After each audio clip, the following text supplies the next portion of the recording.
Hi, I'm here with, oh, sorry. Hang on. Okay. 3, 2, 1. Hi, I'm here with Linda Blair. Now, you're an Oscar-nominated actress with several feature films to your credit, but today you're here as the spokeswoman for the Linda Blair World Heart Foundation. What is your mission? I am for animal and human welfare. I've been doing this since 1984. When I got involved with animal rights, as it was known back then, now animal welfare. The difference is more radical compared to welfare across the board. You can go to lindablairworldheart.org, and it will explain a lot of the information and what I've been doing. In 1988, I became an environmentalist.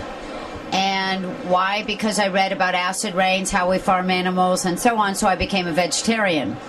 As I became a vegetarian, people said, wow, you get younger. So which you wouldn't know because you're still young. But for those of us, so people were interested, and so by 2001, I was writing a book.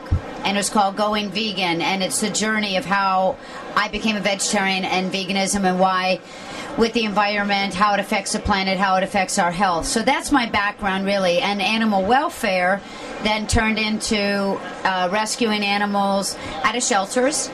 And I was still working, doing shows like Scariest Places on Earth. And then I went down to Hurricane Katrina, and I slept in the back of a truck for 2.5 weeks.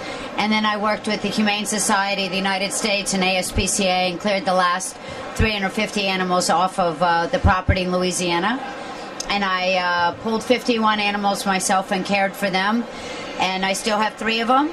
I bought property, and I have my own rescue in California. So I service my community, and I just ask everybody to service their communities and do what you can to volunteer, whether it's the elderly or kids or animals.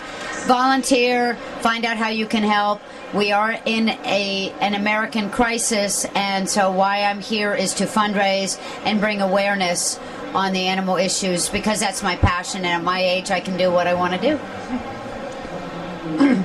How many animals does the foundation help each year? I am licensed for 50. In California, you have to pick a license for, let's say, 50, 25, 100. And 50 is what I felt was within reason. In case there are some days people don't show up, I am the main person that does all the work.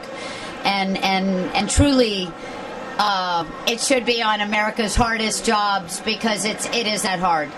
And I'm the main caretaker. We do the physical rehabilitation first, which can be everything from a broken leg to some kind of sickness. Try to figure out what's going on. Colds, when they get in the shelters, they have what's called kennel cough, which is similar to a human cold and sometimes can become more like a flu. It's very it just takes time to get them well, and a lot of people won't give them the time. And from there we do the emotional rehabilitation, the abandonment issues, why they were abandoned in the first place. Now we have things like home foreclosures and people losing everything, so the animals truly are going from being a pet to just needing a place to wait for their next home. And it's just really, really difficult. I have dogs that are dumped in the desert, way back in the desert, and we bring them, and emotionally, really, that's the rehabilitation. Is they have a lot of scars from being dumped and or abused by people. So it's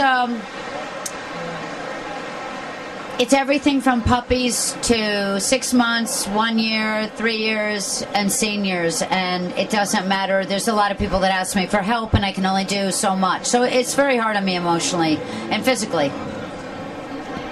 Are there any particular cases that have touched you over the years? Well, Hurricane Katrina definitely left a scar that took me years. It's similar to people going to war. And it was... to be down there, there was no sound. There were no squirrels. There were no birds.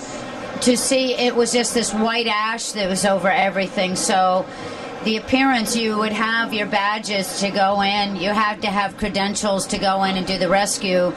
And to know that it was somebody's home, and you're going through their home, the furniture had been picked up by the water and just dumped in the middle, usually, of the living room. You could barely get through the front doors.